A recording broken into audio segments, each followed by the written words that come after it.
is CNN Breaking News. Thanks, Brooke. Has there ever been a piece of major legislation passed by the Congress with less public support?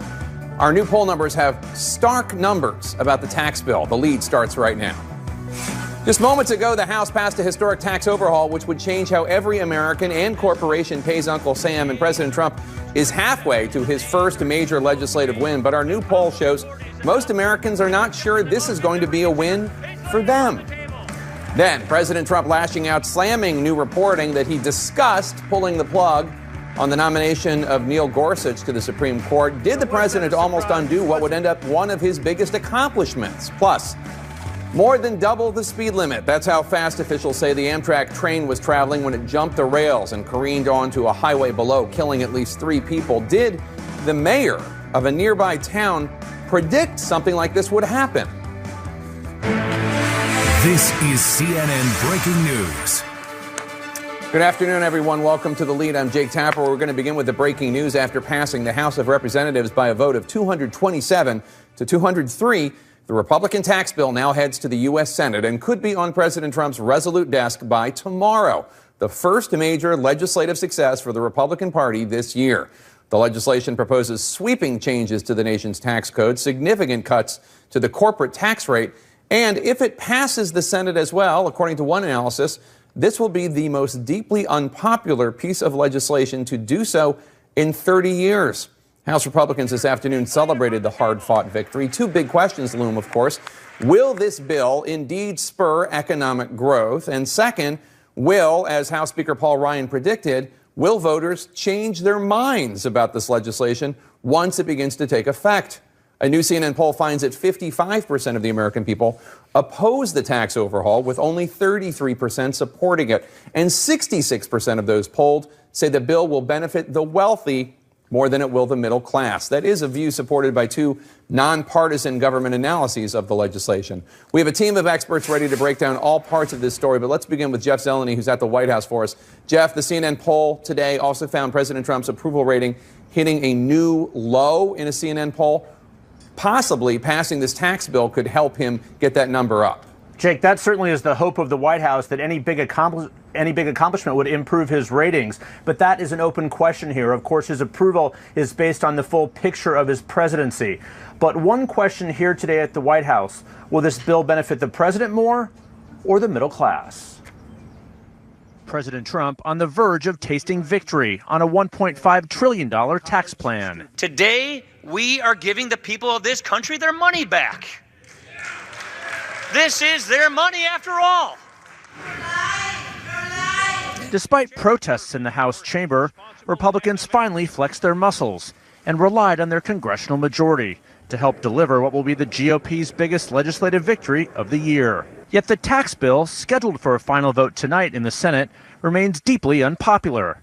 Opposition to the plan has grown 10 points over the last month. A new CNN poll today shows 55% of Americans oppose it, while 33% support it. At the White House today, Press Secretary Sarah Sanders defended the plan, insisting the president wouldn't unduly benefit. In some ways, particularly on the personal side, the president will likely take a big hit, but on the business side, he could benefit. But the biggest focus for this White House has been to make sure all Americans are better off today after this tax package passes than they were beforehand. The president has been wearing his salesman's hat for months, pushing the biggest tax overhaul in 3 decades, but the public remains deeply skeptical. We want to give you, the American people, a giant tax cut for Christmas. And when I say giant, I mean giant. So far, that pitch has not worked with the majority of the American people.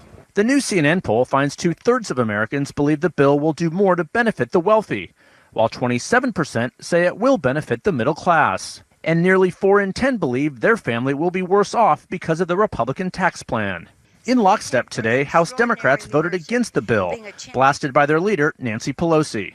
This GOP tax scam is simply theft, monumental, brazen theft from the American middle class and from every person who aspires to reach it. The fight over tax cuts and tax reform will now become a soundtrack of the 2018 midterm campaign, with both parties racing to define the debate.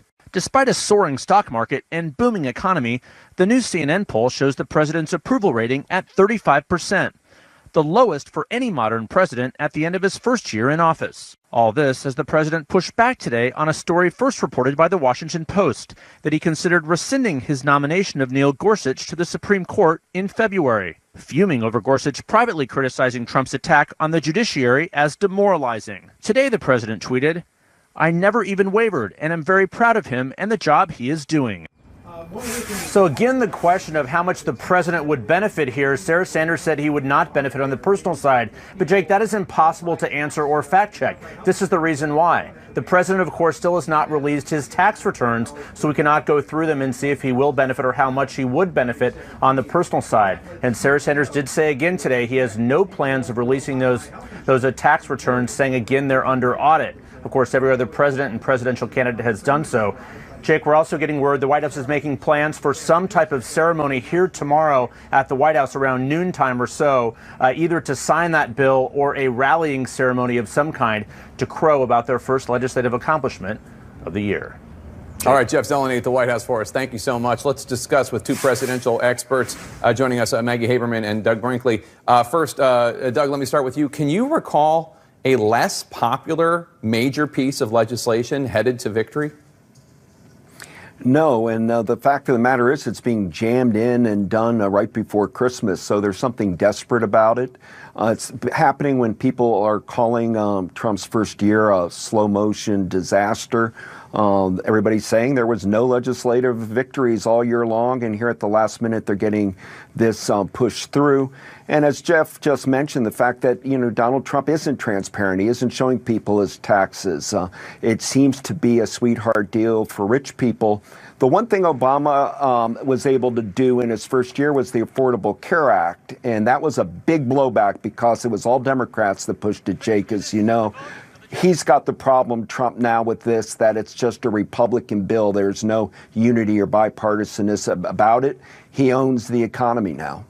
Maggie, earlier today, the White House press secretary, Sarah Sanders, was asked why, after she had listed a whole bunch of accomplishments of President Trump, including this tax bill, which should soon hit his desk, why the president's approval ratings were so low if he was doing such a great job. Take a listen to what Sarah Sanders said in response. 90% of the coverage is negative about this president when, as you just said, I listed off a number of things that have been pretty historic in nature in this first year. And if people were focused a lot more on those things in the media, I think that his numbers would be a lot higher. What do you think, Maggie? I mean, I think this is a version of what we hear from the president himself through his Twitter feed over the course of the year. This is what he viewed the job as being when he became president. Remember, he has no previous electoral experience of his own, was that he would do something, make a deal or sign legislation or have some accomplishment, and then he'd get praise because he believes that that is what the media is supposed to do. The concept of what the White House press corps does is pretty foreign to this president, and he has not really tried to understand what the role is of the press here. I understand this is how they view it, but the reality is that this president's rhetoric is extremely divisive. He has done all kinds of things that have helped him get to the position where he is in terms of his own approval ratings. Look, this, however, if you were in favor of this tax bill, which, as we know, a majority of Americans are not, but if you were in favor of it, this is a real accomplishment, and it is certainly his first legislative victory this year. I understand why they want to celebrate it, but again, I think that there is a substantial argument to be made from its critics about why this could be an albatross for Republicans in the 2018 midterms, and that's something the president will have to own, too. And Doug, you know better than anyone, presidents always complain about their media coverage. Even somebody like John F. Kennedy, who got fairly glowing media coverage comparatively, complained that his coverage wasn't very positive. What do you think of Sarah Sanders blaming it on the media? Well, it's absurd. I mean, Kennedy did complain in his first year about the media, but he had a 77% approval rating. Donald Trump at 35% after the end of his first year means 2/3 of the American people think he's doing a terrible job. Scapegoating the press happens. Richard Nixon tried it in his first year. He unleashed Vice President Spiro Agnew to rip into reporters, attack people like Walter Cronkite, and it failed on Nixon. Of course, Agnew gets driven out of office, meaning it's not a good strategy. The great presidents learned to live with the press and even like them. Reagan, who was many liberal reporters didn't like, the press ended up personally liking him, and so they were able to tolerate him. What he's doing by demonizing the press is Nixonian, and it doesn't really score real well in the history books. The big question right now about, not the big question, but a big question, Maggie, about this tax bill is how much it will benefit President Trump personally. Right. Sarah Sanders said it could actually cost President Trump a lot on the personal side, though she acknowledged she could benefit on the corporate side. Forbes took a look and estimated that President Trump might benefit on the business side, actually, to the tune of $11 million based on the most recent tax return from 2005. What do you think? I mean, I think that until we see his tax returns, this is essentially them saying, take our word for it, and they have refused to release his tax returns, citing an audit that no one has actually confirmed is taking place. It was a huge precedent break, as you know, for them not to release his tax returns, for him not to release his tax returns. And so he's essentially asking people to go with, an honor system here. When it is clear that in terms of businesses, his business and other businesses of his friends and of his donors would qualify for pretty substantial benefits under this tax bill. And that is something that people can just see in front of their eyes. That's not the media spinning it as the White House would suggest. All right, Maggie Haberman, Doug Brinkley, thank you so much. Appreciate it. Is the only option left with North Korea to starve its people to death? That's what President Trump's Homeland Security advisor suggested when it comes to applying pressure to Kim Jong-un. That story next. Stay with us. And we're back with our world lead. My panel is here. But first, the U.S. is now accusing North Korea of an attack. Thankfully, not with the nuclear weapons that the U.S. government has been so concerned about, but rather a cyber attack. And while it happened earlier this year in May, the fact that the Trump White House is finally pointing the finger at North Korea could only increase tensions in the current environment. I want to bring in CNN's chief national security correspondent, Jim Sciutto. And Jim, why now? Why is the U.S. assigning blame now?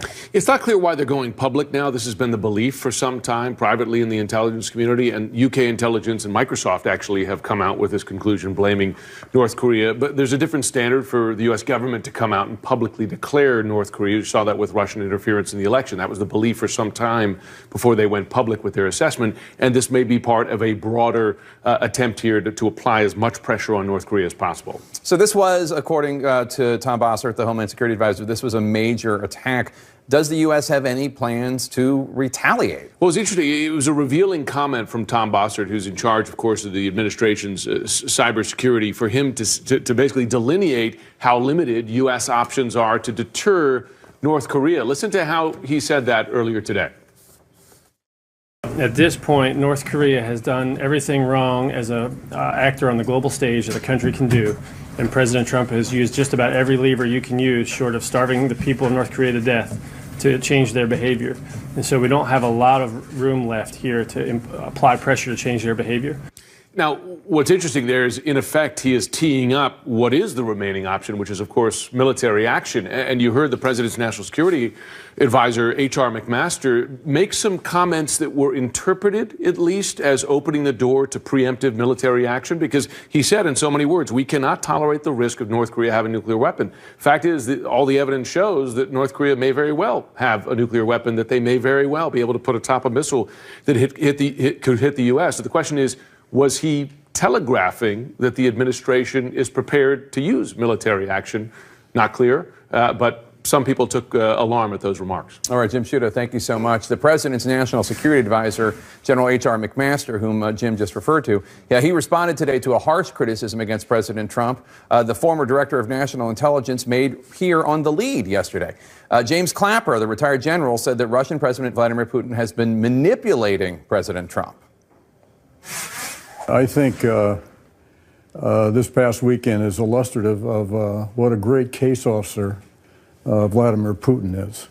He knows how to handle an asset, and that's what he's doing with the president. Today, McMaster appeared on CBS News and was asked about what Clapper told us. Well, it's just not true. What the president has asked us to do with Russia, though, as well, is to make sure we can deter conflict. Let's talk about this with our panel, and let me start with you, Simone. General Clapper wasn't saying that President Trump was an asset in the traditional sense, like he was a plant or a mole, but just that Putin was playing him. Do you think there's a case to be made there? I mean, I absolutely think there's a case to be made that, President Putin has some sophisticated way of dealing with President Trump that President Trump does not necessarily have with him. And that's just not something that Director Clapper has said. Other folks have echoed that. So I think this White House is clearly a little bit sensitive for obvious reasons about President Trump. Any assertions that President Trump is kind of under the thumb of President Putin, but it's not out of the ordinary to suggest that. Kevin, yesterday the president released his national security plan, but despite evidence of Russia interfering with the U.S. election and almost, it seems, the unanimous opinion of all the national security leaders in the country, including in the Trump administration, that he did, the president did not call out Putin by name for election interference in his speech. Why not? Well, I think it's a mistake not to. I think, if you look at the document itself, the National Security Blueprint, as a codified policy, it's a pretty strong one. And I think in many ways it's conventional GOP or conventional Republican national security policy. But then there are the actions. What has the president done to actually show that he's taking action against Russian meddling, other Russian involvement, whether it's in Eastern Europe or elsewhere? And I think that has been lacking. And I think that there's an important domestic audience here with allies up on Capitol Hill on how we develop a much more robust structure against Russia. But then there's also our allies. Our allies want to see clarity, and they do want to see us back up tough talk with actual actions. And there has been a void there on that front. Jackie, Politico is reporting that Trump's allies are attacking Mueller not because they think that President Trump is going to fire Mueller, and not because they're trying to encourage President Trump to fire Mueller, but to give the president some political cover for any pardons that he might grant against anyone who has criminal charges, whether it's Manafort or any of the other Gates, Papadopoulos, General Kelly. Is that a smart strategy? I think he's going to need a lot more political cover if he starts pardoning people that are involved with this Russia prosecution. I don't think a couple members of Congress saying he's cool is really going to do a lot, because it would just bring him even closer to something that his advisors and he don't want to be anywhere near. Speaking of the Russia investigation, today FBI Deputy Director Andrew McCabe is on Capitol Hill. He's talking behind closed doors to House Intelligence Committee members. He's sure to get a lot of questions about those text messages sent by that FBI agent who was taken off the case that seemed to show anti-Trump feelings, and also especially talking about how they needed an insurance policy. But I want to play something that ran on Fox News earlier today, in which they were discussing what McCabe would testify about, and also about that FBI agent and the insurance policy. Take a listen. What else do you want to know? Well, I think they're going to say, what was his intent, right? Because that's exactly what former FBI Director Comey said when he was letting Hillary Clinton off the hook. And his intent, regardless of whether it was an assassination attempt or whatever, was definitely something. Whoa. Well, no, I'm just saying, we don't know what it was. So just to underline this is a network that has been talking about coups and talking about how the FBI is like the KGB. And today they had a guest, and we should point out that the other people on the panel there pushed back against this, but that today they had a guest suggesting, with zero evidence and based only on social media nonsense, that there was an FBI plot perhaps to assassinate Donald Trump. That is not only inflammatory, but it is just absolutely ridiculous, and it's dangerous, because we do know that there's a large segment of people in the United States that only watch a particular network, and that won't watch other networks such as ours or any of the other folks out there. And if you're only getting your news from one source, and that one source is ginning up the worst conspiracy theories and inflammatory parts of the internet, that can only spell trouble. So I just would hope that the people over at Fox News, but the American people, for that matter, understand that this is not normal and this isn't how we should be operating. Like, that's crazy. No, it's terribly irresponsible. And I think, look, there are genuine, substantive problems that people have that need to be focused on as part of any investigation. But when you start to float conspiracy theories like this and try to inject that into the conversation, you lose a whole bunch of people who actually do care about the substance and where there may be some validity to some of that substance. So it's highly irresponsible to have that kind of watching an episode of 24, I feel. Oh my gosh! Yeah. Oh, I thought Jack Bauer was gonna pop out on this. Well, it's the right network. Don't go anywhere. We have a lot to talk about today, including new information about the tracks themselves where that deadly train crash occurred and the testing that Amtrak did before opening the new route to passengers. Stick around.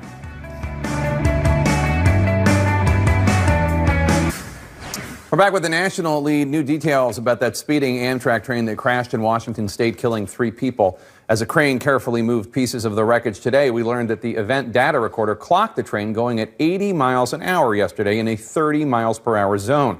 We're also getting the identity of one of the 3 victims killed. Zach Wilhoit was an IT specialist for a local transit company. He happened to be on the Amtrak train when it derailed. CNN's Renee Marsh joins me now. And Ray, you just got some new information about testing along the train's route. What did you learn? That's right. So the company that owns the rail tracks, they spoke to us. Their name is Sound Transit. They tell CNN that the rail signals, as well as the tracks, they were all new. They were replaced within the past 2 years. The company also says that they tested an Amtrak train without passengers on board at all speed limits along the route. But tonight, the question remains, what caused this deadly derailment? Amtrak train 501 was traveling at 80 miles per hour, nearly 3 times the 30-mile-per-hour speed limit as it approached the curve where all but one of the train's cars jumped the tracks, plummeting onto the highway and vehicles below. We'll be, we hope, interviewing the crew and to find out if they have more information that can help us figure this out. Besides looking at whether a mechanical malfunction played a role, investigators are now focused on the crew controlling the train and whether human error caused the deadly derailment. It was like being inside an exploding bomb. There was this body lying there. I mean, he hardly had any clothes on. The clothes had just been ripped off him, and he was obviously dead. While investigators have not determined the cause, Amtrak's CEO says positive train control was not activated when the derailment happened. PTC is a technology which automatically slows down and eventually stops a train if it senses it's going too fast. Sound Transit, the company that owns the track, says the technology will be fully implemented by next spring. One of NTSB's board members blamed politics for the delay. We have recommended PTC for decades, in fact, some form of PTC, and it actually was mandated. But unfortunately, the deadline was moved farther into the future. And every year that we wait to implement PTC to its fullest extent means that more people are going to be killed and injured. The derailment happened during the inaugural ride of Amtrak's new route between Seattle and Portland. Just weeks before, the mayor of Lakewood, Washington, near where the accident happened, warned this high-speed rail service would cause deaths. Come back when there is that accident and try to justify not putting in those safety enhancements. Or you can go back now and advocate for the money to do it. Because this project was never needed and endangers our citizens. Well, now the focus turns to the crew and their experience. The NTSB hopes to have all their interviews completed within the next day or so. Of course, Jake, they're going to want to know everything from how much sleep did they get the night before to just how familiar they were with these tracks. After the crash yesterday, President Trump's first tweet touted the need for his infrastructure plan. He got some heat for that, for not immediately recognizing, obviously, the victims. But today we're learning something else, that the tweet might not have been factually on target, that infrastructure might not have actually been an issue here. Right. So there's so much to unpack there. Number one, the president still has not unveiled what his infrastructure plan is 1 year in. It's also at this point, we don't know if infrastructure played a role at all. At this point, we know that speed was indeed a factor. Whether we can take it a step further to say infrastructure, we just simply don't know. But even if we say, look, PTC, positive train control, that technology that would slow down a train, that is technically considered infrastructure. If you want wanted to make that argument. Sarah Sanders was asked about this today in the press briefing, and then she was essentially asked, would the president speed up the implementation of this technology? And she deflected, essentially saying, let's wait and see what caused the crash in the first place. So not quite sure what the president was saying in that tweet. It's just too early to tell. It's heartbreaking that after the PTC-related crash in Philly, that this would happen 2 years later, more unnecessary victims. Renee Marsh, thank you so much. Republicans keep saying that their tax overhaul will benefit every American, but which Republican members of Congress might actually benefit the most themselves personally? We're going to discuss that next. Stay with us. We're back with our panel and the breaking news in politics. Republicans on the verge of their first major legislative win of the year. The Senate is now debating the Republican tax bill, not only fulfilling a Republican promise to overhaul the U.S. tax system, but also making good on a pledge to repeal the mandate part of Obamacare, removing the penalty for those who don't purchase health insurance. Of course, that is, of course, predicted to increase premiums. Let's go to CNN's Phil Mattingly on Capitol Hill. And Phil, you're hearing right now about some issues in the Senate bill that might require another House vote. What's happening? Yeah, that's exactly right, Jake. Republican leadership in the House just sending a notice out to their members that they will have to re-vote on the tax bill tomorrow morning, and that's because of Senate budget rules. This is the reconciliation process, the process that allows them to pass something through the Senate with a simple majority, the only way the Republicans could actually move through this process. But there are several provisions, smaller provisions, technical corrections, mainly Senate aides tell me, that will have to be stripped out of that bill because of those budget rules. That means what the House passed won't be the final bill. The Senate will still vote tonight on the provision. It is not expected to slow up the process anymore in the extent that it's going to sink it, but it does mean that despite Speaker Ryan's big gavel down of the tax victory earlier today, the House is going to have to vote again. Now, in terms of what these actual details are, some of them are related to an amendment related to 529 plans that Ted Cruz got into the bill. A piece of that does not jive with the reconciliation rules. There are a couple details here, but again, two key points here. The House will have to vote again. It will vote on Wednesday morning. The expectation is there will still be a signing ceremony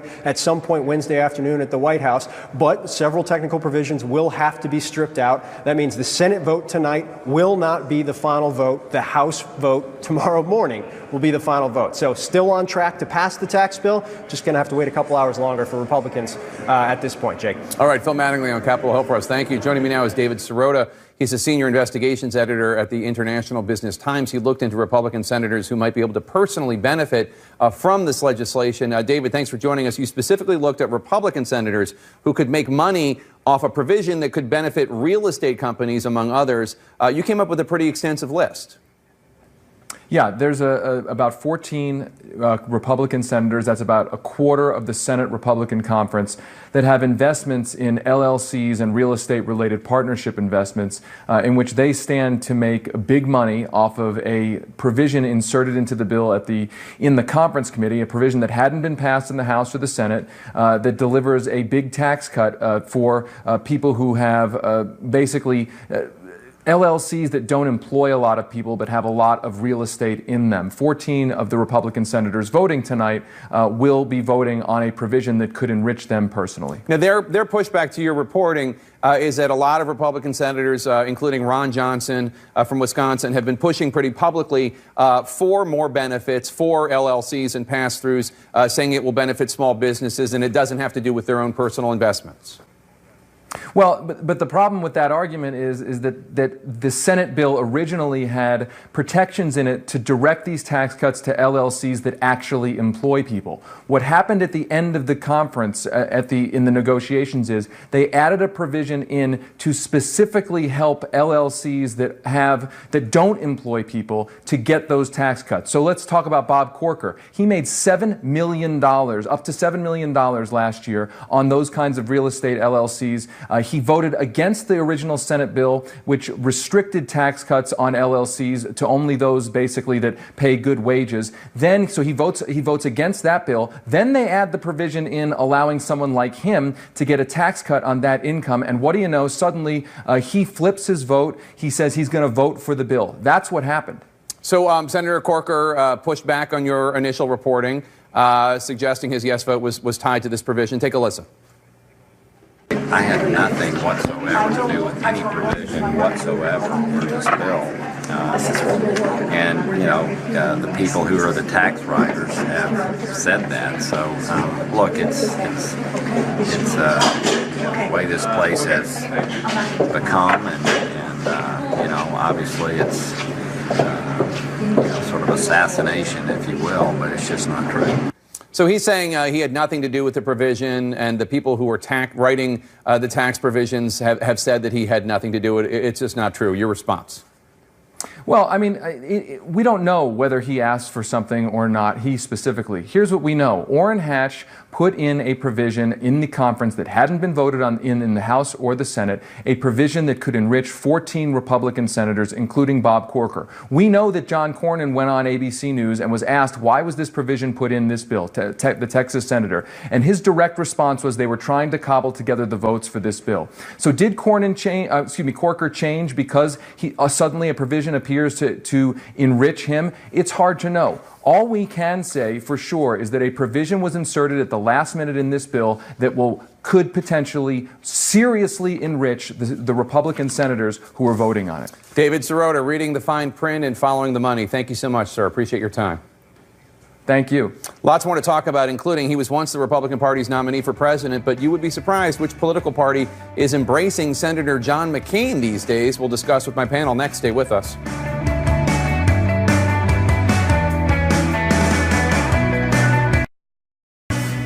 We're back with politics and my panel. Let's talk about this new reporting on the president's views about Supreme Court Justice Neil Gorsuch. The Washington Post first reported CNN has confirmed that during the confirmation process, President Trump was upset that Gorsuch didn't show enough gratitude for his being nominated, and also that he distanced himself in private meetings with Democratic senators from the president's attacks on the judiciary, and that he discussed, I don't know how close he actually came, but he discussed pulling back, rescinding the nomination. Obviously, loyalty is very important to President Trump. Shocker. But this is pretty surprising that he discussed how upset he was with Gorsuch and that he talked about rescinding it. Is it though? I mean, look, Donald Trump has shown himself to be a person that if he does not believe you are totally 120% in for him, he won't be not even 5% in for you. So it's not shocking to me at all that he couldn't necessarily prove Justice Gorsuch's loyalty, that he didn't know necessarily what kind of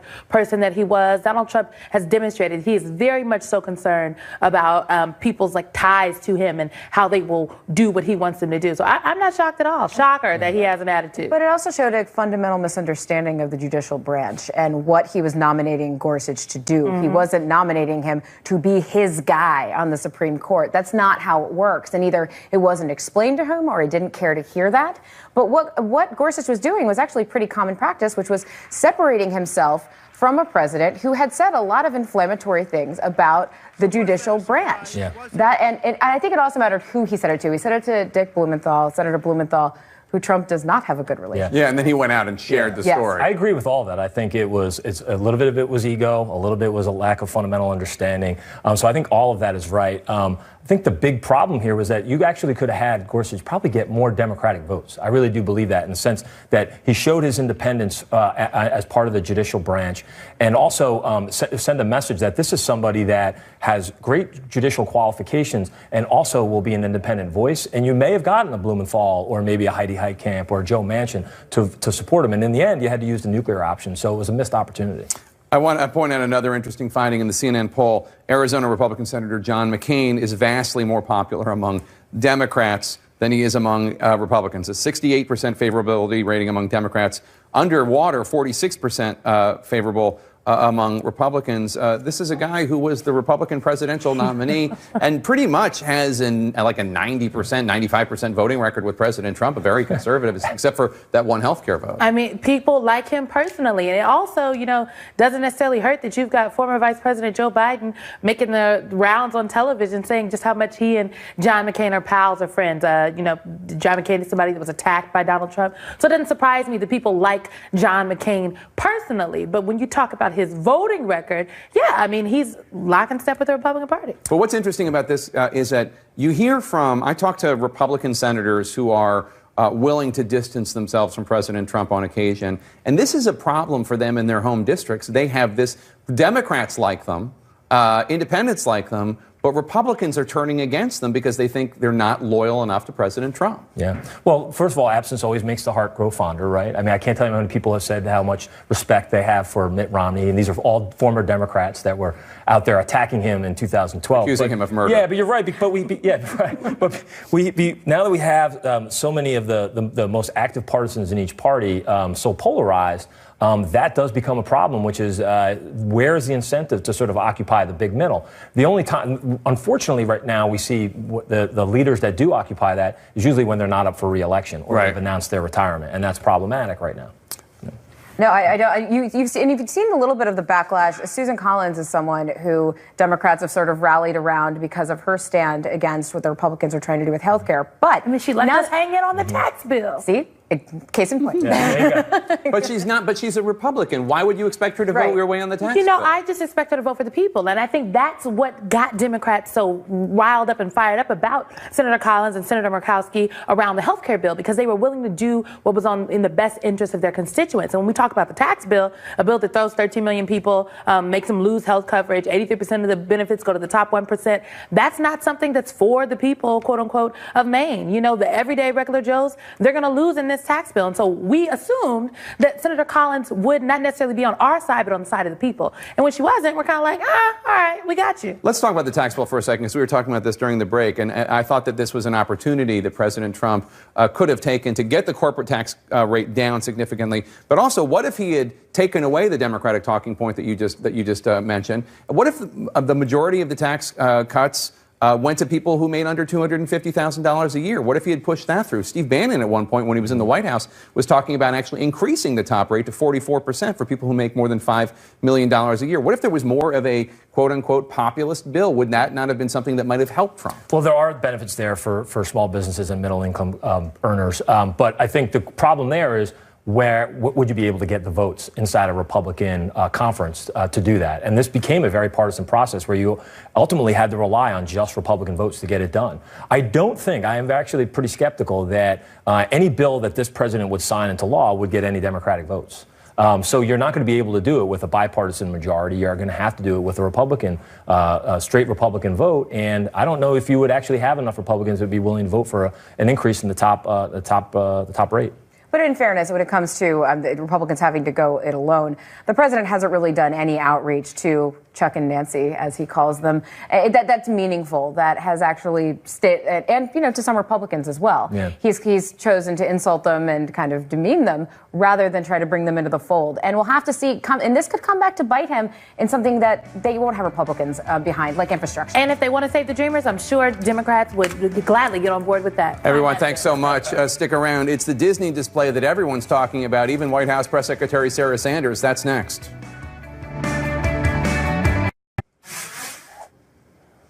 And we're back with the tech lead. Today, Donald Trump finally took his place in the pantheon of American presidents at Walt Disney World. The park today unveiled its life-size animatronic version of President Trump at the Hall of Presidents exhibit.